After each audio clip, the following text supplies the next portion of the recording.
Hi there. Welcome to the Cloud Security Podcast by Google. Thanks for joining us today. Your hosts here are myself, Timothy Peacock, the Senior Product Manager for Threat Detection here at Google Cloud, and Anton Chuvakin, our tamed analyst and now Senior Security Staff in Google Cloud's Office of the CISO.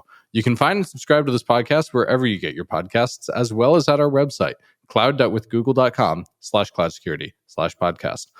Listeners, if you like our podcast, please do subscribe. And we recently were told you should also drop us a rating if you like our content in your podcasting app of choice. Of course, if you don't like our content, please don't rate it. But if you do, please do.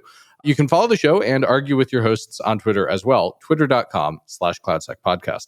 Anton, we are doing an episode today where we get to learn from the past.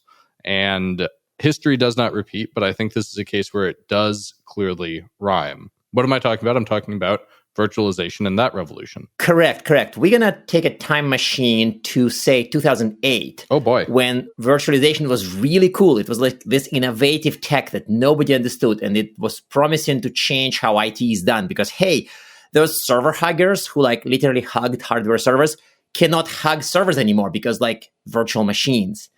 So I think this has lessons to what's happening now with the cloud. And so does our guest, by the way. And so does our guest. And listeners, hopefully you think so too. And if you don't, let us know on Twitter, but please not with a bad rating on the podcast app. With that, let's welcome today's guest. We are delighted to introduce today's guest, Thibaut Meyer, Director in Google Cloud's Office of the CISO. We're really racking up the visits from Office of the CISO here on the show. Today, we've got a fun topic, though. We're talking about virtualization to start off with. And so 20 years ago, when I was, we don't need to talk about how old I was 20 years ago. Virtualization was this huge shift in how people thought about IT. It was a revolution. It was one of those generational shifts in how people think about computing. Surely each generational shift has lessons that at least will rhyme with the next one. So what lessons can we take from that shift and apply to today's shift? Very light philosophical question to get us started today. Thank you, Tim. I think it's indeed an excellent parallel to draw. As you said, 20 years ago, organizations discovered the magic of virtualization. For most applications, it was the end of one server per application. It was the beginning of building and managing a software-defined infrastructure. And also, we discovered automation and maybe the very beginning of the foundation of the coming CI/CD pipelines. Virtualization in itself was not tremendously complicated to operate.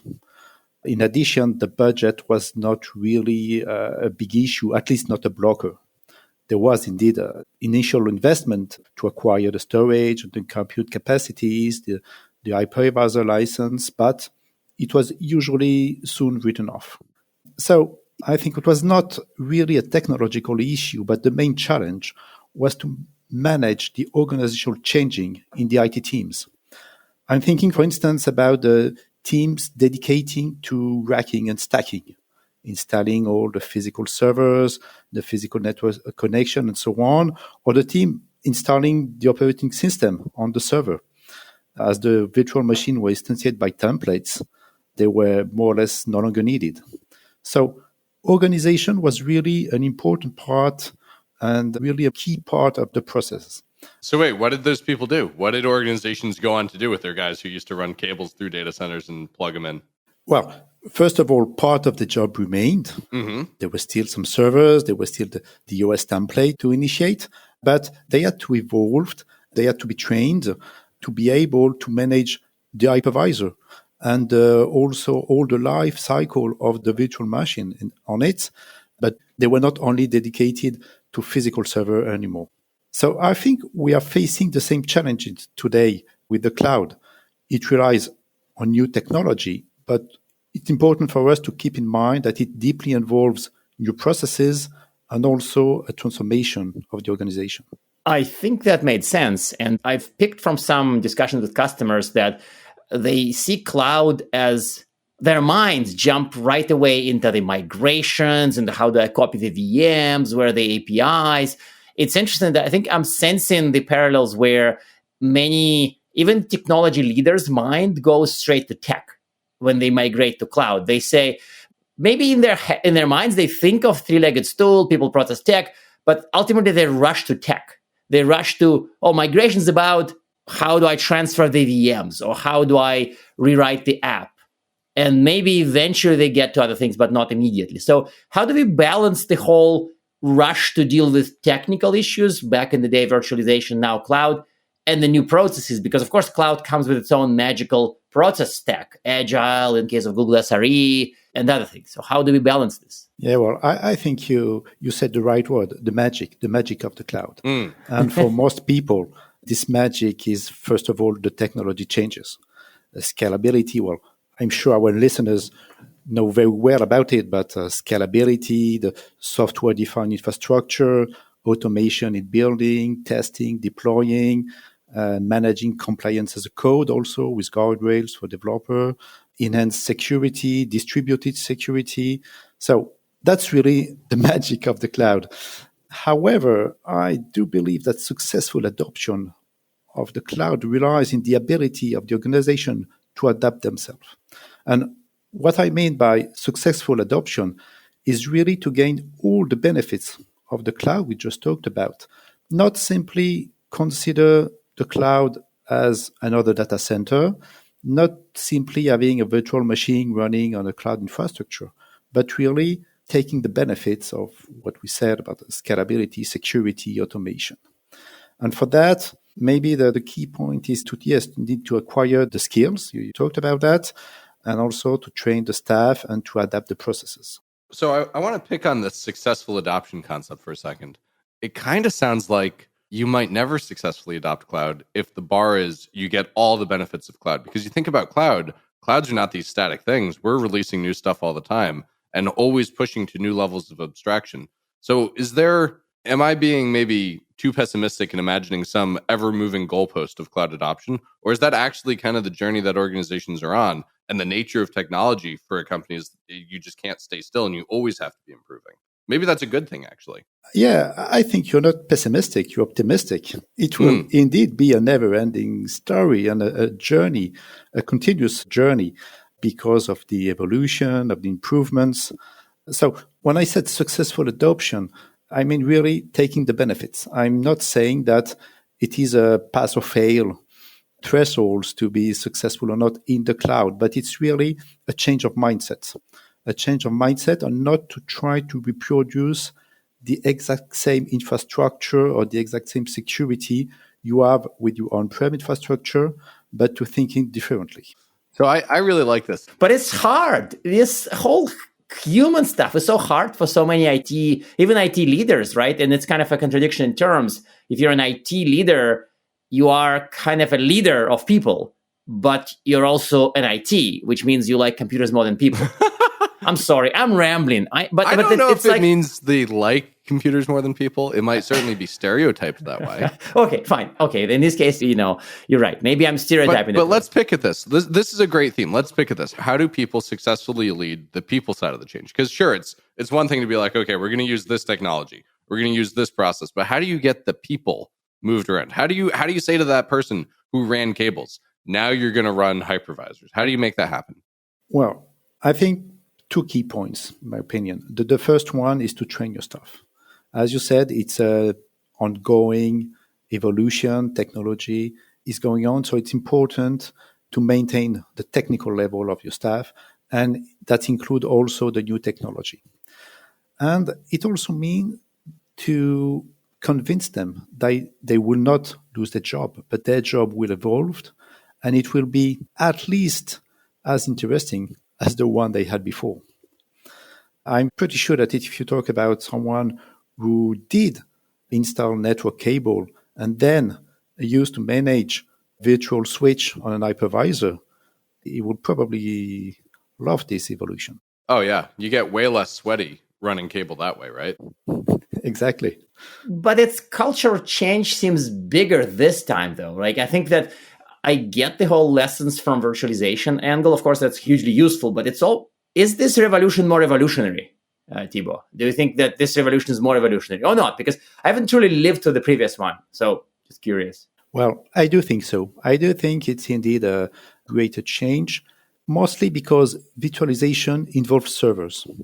The cloud transformation is broader and involves more segments and more team in your organization than only virtualization. Let me take just two examples. The first one is application development. to take the benefits of the cloud, you have to rethink your development pipelines, to automate your testing, your deployment. So you are not just talking about the teams managing the physical server, but also the developers. Of course, we can talk about security. Let's talk about security. The goal is not to copy-paste the controls you have on-prem and to put them in the cloud. It will be both complicated and mostly inefficient. And expensive. Also expensive because the scale goes up. And sometimes counterproductive. Counterproductive, expensive, inefficient. Any other bad words we know together? Those are all the bad words I know. So you have to think it differently and to adapt your organization structure. Well, of course, there are more examples about operation, about so on. So in a word, virtualization provoked a change in the infrastructure teams, but cloud goes beyond that. So I think the change indeed is greater. That does make sense to me. And I think that there's still, big lessons. And of course, the other one we know, I think one big thing that we learned from the virtualization revolution is ultimately most companies transitioned. And ultimately, it didn't really, it probably did heavy damage to some IT strategies, but ultimately it worked out. So in that sense, this gives us hope for the cloud transition being successful because people did transition from a very old world of hardware to the world of virtual machines. So add one to switch topics to something that, maybe not Tim's favorite topic of all time, but it used to be mine at one point. Some of the compliance mandates, I lived through some of the PCI disruptions. Tim is making a face, and of course you hear the noise.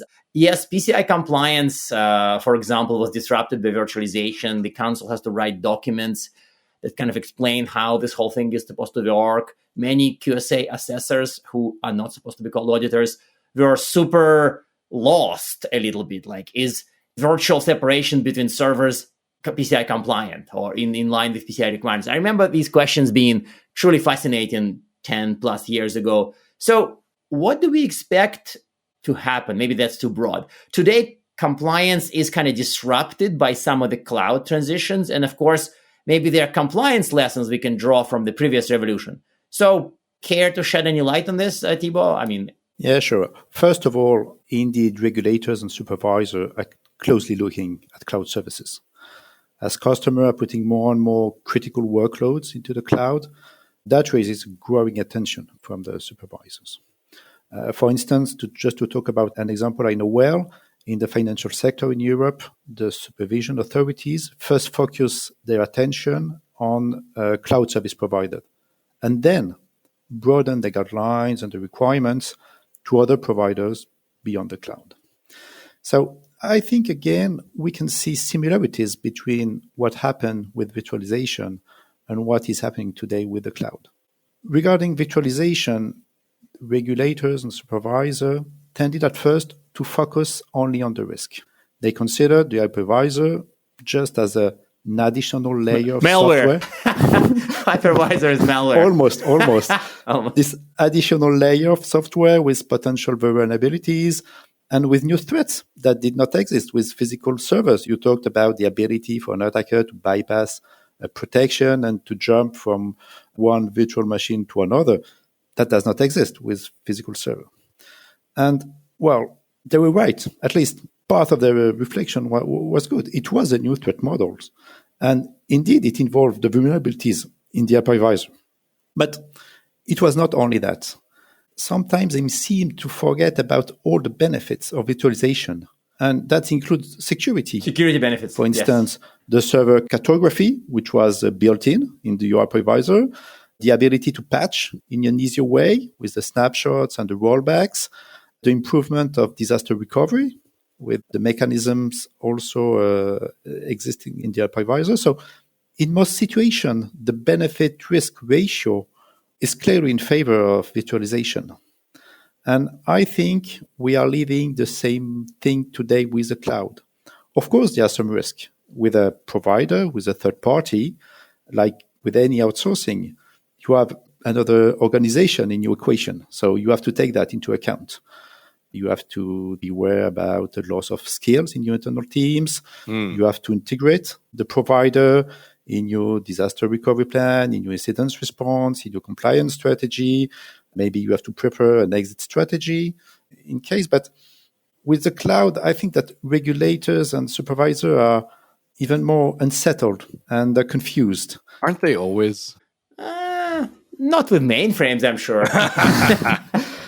Because they also are not able to have answer to simple question anymore, as where is my app running? Where is my data stored?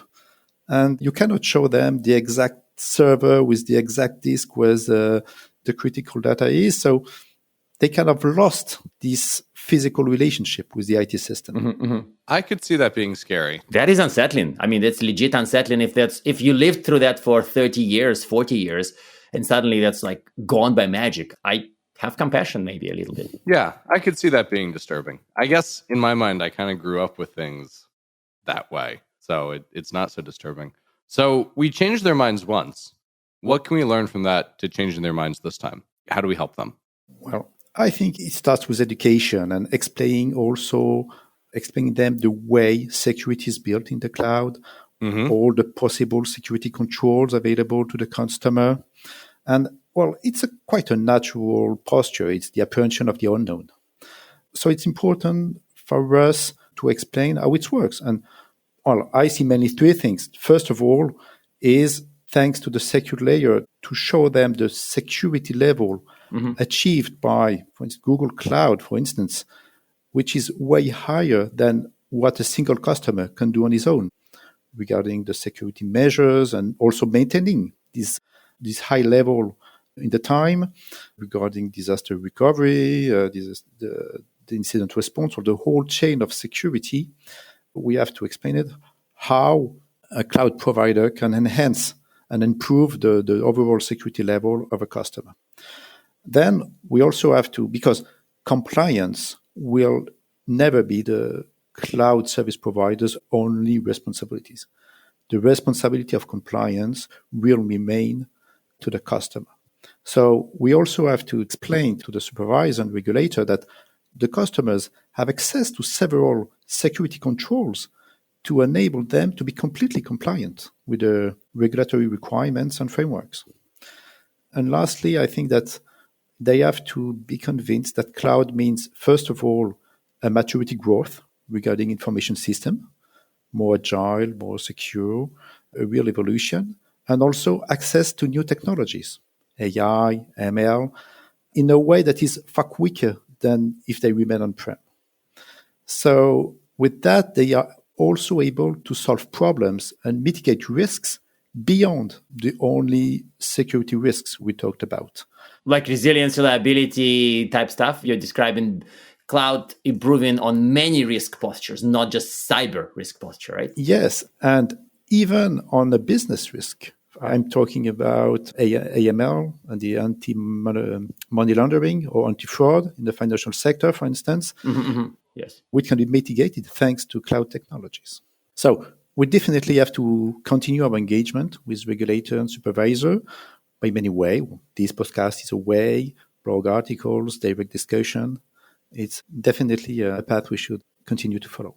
This does make sense. And I think you're right that while a particular auditor may not care about the benefits to the business he's auditing, but in general, the regulators, I think, can be convinced. And just like in PCI compliance and virtualization, it was very clear that certain things are just cleanest, more straightforward with the new technology, and compliance becomes easier.